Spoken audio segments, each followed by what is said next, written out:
donnent les témoignages les plus contradictoires.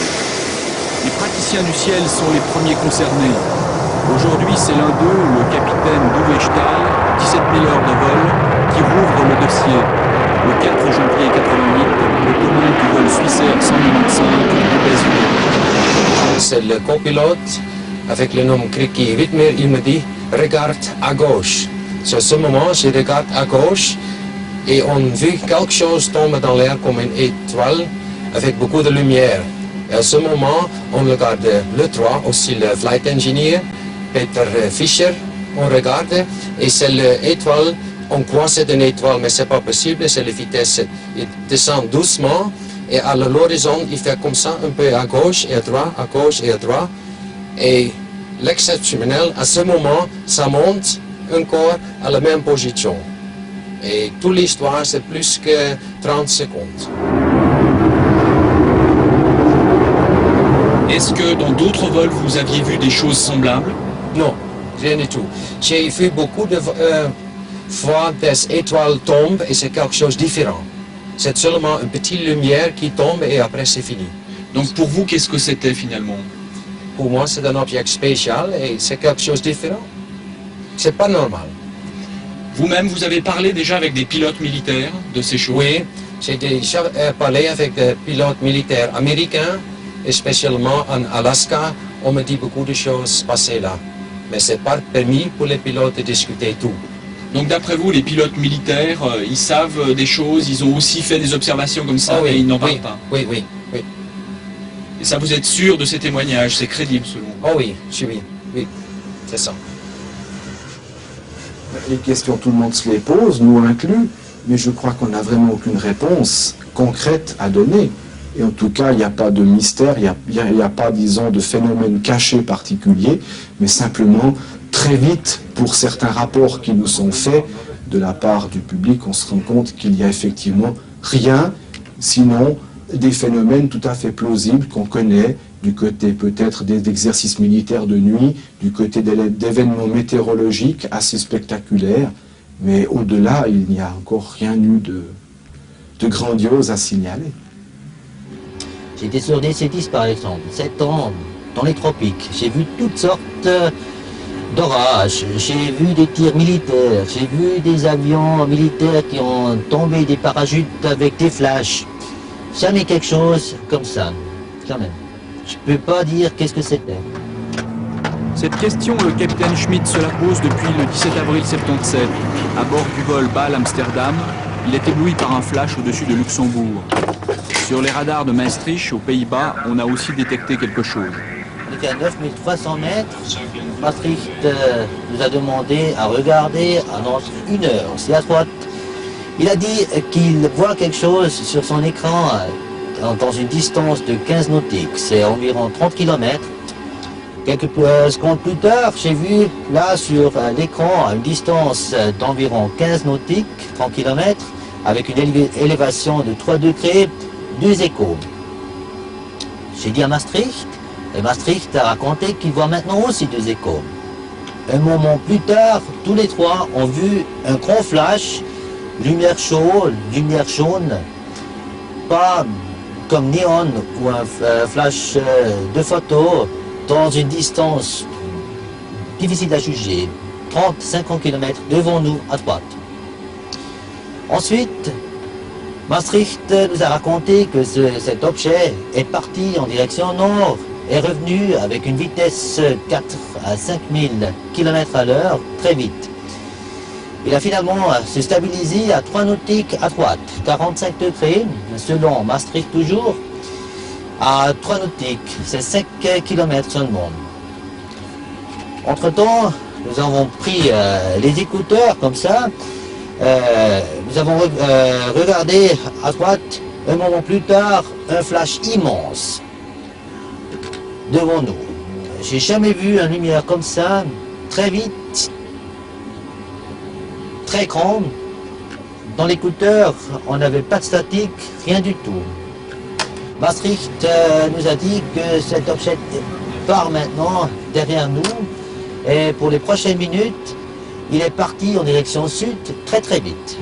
À l'époque, il disait aussi avec une vitesse d'environ 4 à 5 fois la vitesse du son. J'ai vu un rapport maintenant de cette contrôleur qui a dit que c'était probablement le double. Ça veut dire 10 000 à 12 000 km à l'heure environ. Cet objet est parti, direction sud, revenu, parti de nouveau. En anglais, il a dit « It's like joking with you ». Ça veut dire jouer avec vous. Exactement, ouais. Toujours chez les pilotes, on nous a communiqué ce document de Nippon TV qui rapporte qu'un Boeing 747 de la Japan Airlines a été poursuivi par un ovni au-dessus de l'Alaska le 17 novembre 86. Selon le capitaine Teraoshi, la poursuite a duré 50 minutes. Avec l'équipage, Nippon TV a monté une simulation. Vol Paris-Tokyo, 5h10 de l'après-midi. Le pilote voit tout à coup de lumière orange. La tour de contrôle d'Anchorage n'a rien à signaler. D'un coup, les lumières se sont rapprochées. でその目の前に来てみたのを見るとですね、こう正方形をしていて、両側にたくさんの噴射口みたいなものがあって、そこから光を吹き出していた。そして顔がですね、非常に熱く感じたんですね。それ僕読みましたよ。ですからなんかこう赤外線みたいなものがこう来てたんじゃないですかね。でそれがだんだん遠ざかって見えなくなってしまって、それからしばらくしますとですね、今度2つの白っぽい明かりがですね、先ほどのオレンジだったんですけども。ずーっと近づいてきたっていうんですね。で再びアンカレッジの空港センターに聞いたんですが、JAL 機以外には何もレーダー映ってないと。で機内のレーダーには映ったんですね。それで、しばらくこう飛んでいきます。その目の前の光があるまま飛んでいったんですね。そしたらそのフェアバンクス市の上空に来た時にですね、フェアバンクスの街の明かりをバックにうっすらとそのシルエットが浮かび上がったのを見て、寺内機長が仰天したというのが、ジャンボ機の20倍から30倍ぐらいの大きさがあった。それがずーっとついてくるのでですね、なんとかこれを振り切ろうというので上空を何回か旋回したんですね。その間ずっと後になり先になりついてきていまして、空港センターに F の方がですね F15 戦闘機をそっちへ飛ばそうかと言ったんですけど、寺内機長危ないからと断ってるんですね。でその後ですね、ちょうど6時頃その巨大な UFO のそばにちょうどねユナイテッドエアラインズのジャンボ機が近づいてきたと思ったら、その巨大な UFO の方はスーッと瞬間で消えた。Dans l'armée suisse, on ne fait pas d'enquête dans le domaine des UFO. Et il n'y en a jamais eu non plus? Il n'y en a pas eu jusqu'à présent, non? Le public croit parfois qu'il y a des enquêtes en cours, mais secrètes, qu'on cache quelque chose. Non, on ne cache rien dans la Suisse, dans ce domaine. Pourtant, nous avons retrouvé des documents des services de renseignement de l'aviation militaire consacrés aux ovnis. Ils prouvent qu'il existait un service spécialisé, en tout cas dès 1955. Il est en effet exact que nous recueillons et étudions depuis des années les informations concernant des objets volants inconnus. Encore actuellement, l'armée dispose de questionnaires ovnis spécialement destinés à recueillir les témoignages. Aujourd'hui, en possession de ces pièces, nous avons reposé la question au porte-parole du département militaire fédéral. Tout objet non identifié intéresse a priori les militaires, puisque tout objet non identifié peut constituer un danger, que ce soit du point de vue militaire ou que ce soit du point de vue civil. Si vous avez un objet non identifié en train de se diriger vers une agglomération avec une forte population, évidemment, ça vous intéresse de savoir de quoi il s'agit. Maintenant, l'armée est a priori tout à fait ouverte à toute forme d'observation, et l'armée entretient d'ailleurs des contacts très étroits avec des gens qui lui signalent des observations qui peuvent à la rigueur toucher à des ovnis qui nous préoccupent actuellement. Par contre, ce que je peux vous dire, c'est que ces observations dont on vient de parler sont répertoriées, enregistrées, classées par le service de renseignement des troupes d'aviation et des CA qui font ce travail. Les uns, j'ai fait une observation et j'ai vu un engin donc, qui était noir comme un sac de charbon, mais qui pouvait avoir peut-être 100 mètres de longueur, qui a traîné donc très bas, donc à basse altitude, et qui s'est perdu dans les Alpes valaisannes. Alors quelques instants après, il y a deux bonhommes qui venaient chercher, je pensais qu'ils étaient emmenés donc, par le système Florida d'observation. On voyait très bien qu'ils cherchaient quelque chose, mais voilà. l'objet qu'il cherchait était déjà longtemps disparu dans le sud.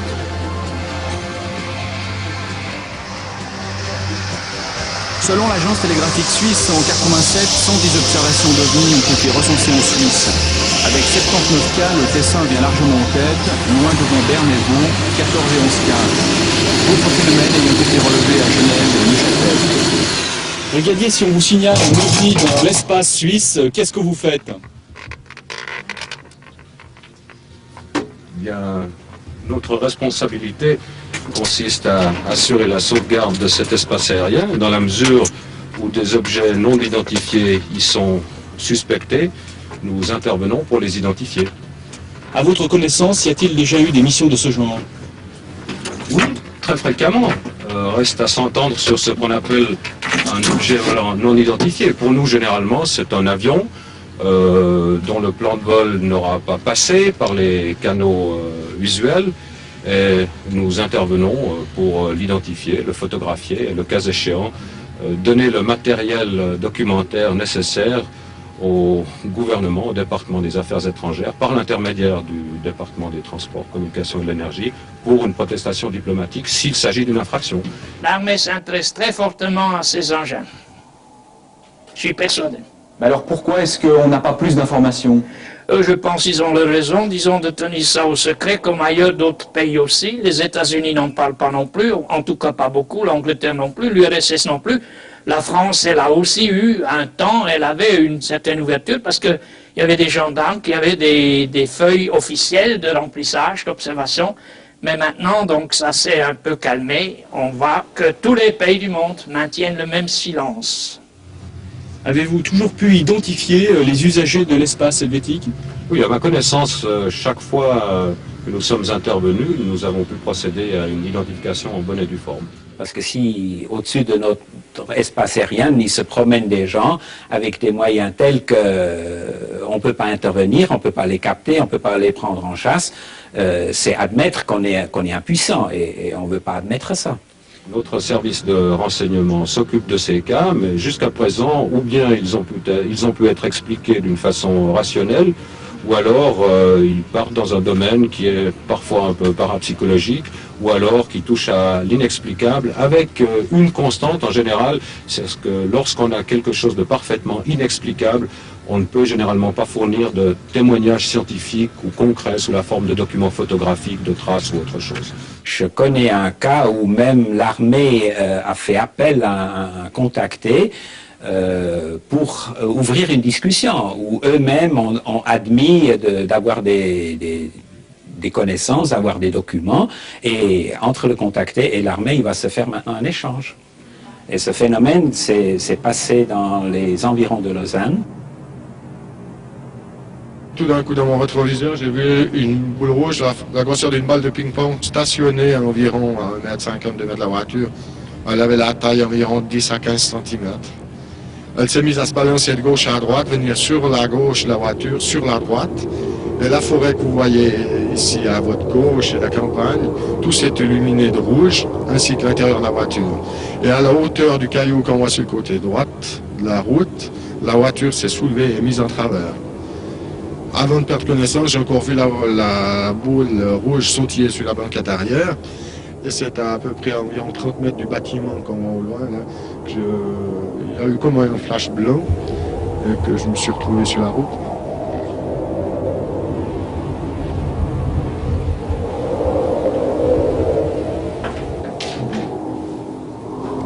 À la suite de cette mésaventure, notre témoin va faire de nouvelles observations.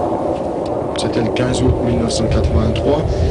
Il était vers 22h30 à peu près. 3 phares jaunes se trouvaient à environ une dizaine de mètres au-dessus de la forêt.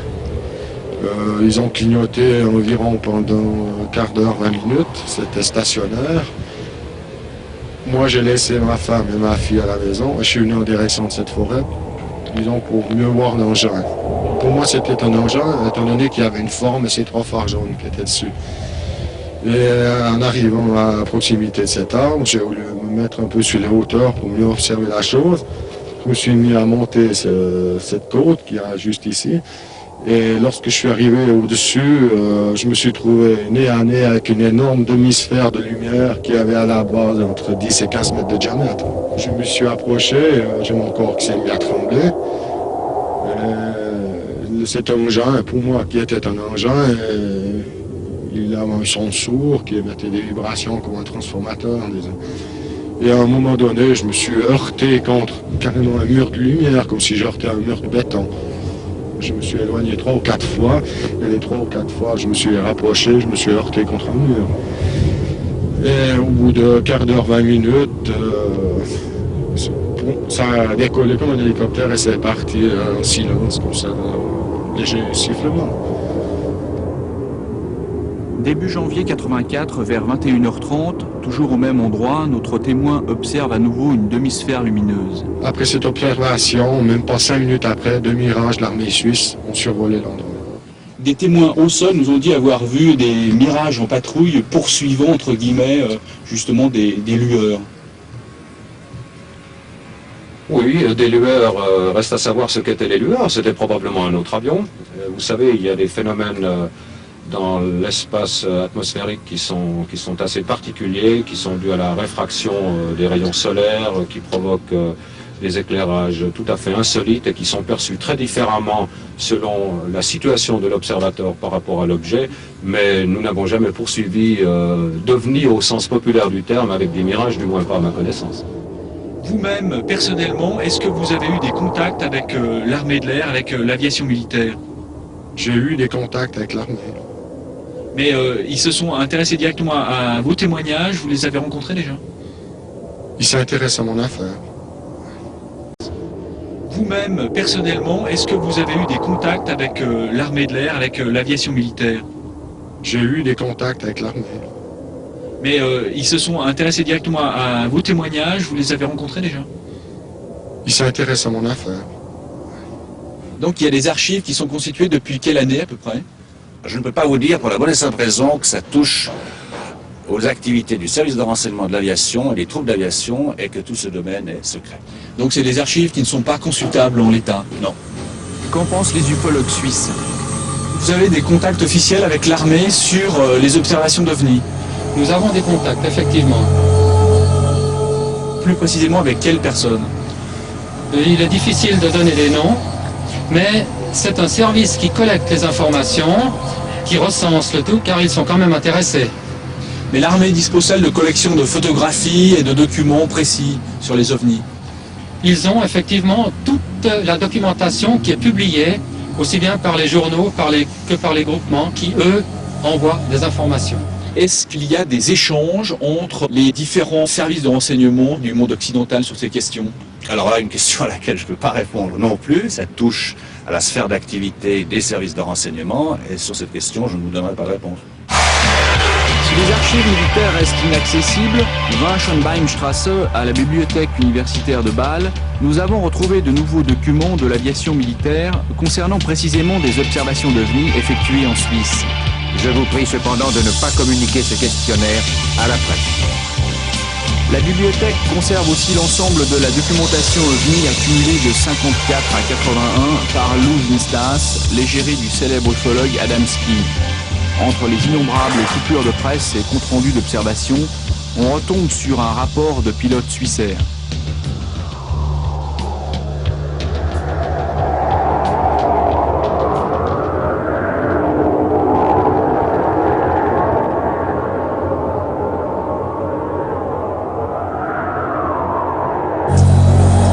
Depuis 1975, à Suissair, 160 rapports relateraient des phénomènes célestes restés inexpliqués. Une fois remplis et signés, ils sont centralisés par le bureau des chefs pilotes à Kloten. Des copies sont adressées à 3 ufologues, à New York, à Vienne et en Suisse, à Naters. L'étude de ces témoignages alimente alors différentes statistiques et une abondante presse spécialisée, elle-même décortiquée par les militaires. En dernier ressort, il nous fallait l'avis des astronomes. Eux, détiendraient-ils quelques preuves scientifiques? Mais ils ont des preuves. Mais on a donné l'ordre à certains de ces gens de se taire, c'est-à-dire on les a même, je ne veux pas dire menacés, mais on les a conditionnés de telle façon de dire si vous racontez trop là-dessus, ça sera nuisible pour votre situation. Des objets non identifiés dans l'atmosphère ou en dessus de l'atmosphère, il y en a certainement beaucoup. À mon avis, la plupart des observations, sauf si elles sont des canulars, sont objectives. Simplement, quand le phénomène a cessé, si on n'a pas de mesures précises, eh bien, on ne peut pas aller plus loin dans l'exploitation de cette observation. Et il faut l'admettre. Justement, sur ce fait de ne pas donner de réponse, vous ne pensez pas que vis-à-vis du grand public, ça entretient le mystère et la confusion sur la question des objets volants non identifiés? Je ne crois pas du tout, puisque j'ai tenté de vous l'expliquer. Il y a possibilité de faire part d'observations faites en Suisse par des individus à un service bien déterminé. Et il me semble tout à fait naturel que touchant à une sphère extrêmement importante, mais qui chez nous est du domaine des services de renseignement, je ne peux pas vous dire comment on traite ensuite ces informations, à qui on les transmet, comment on les examine et les analyse.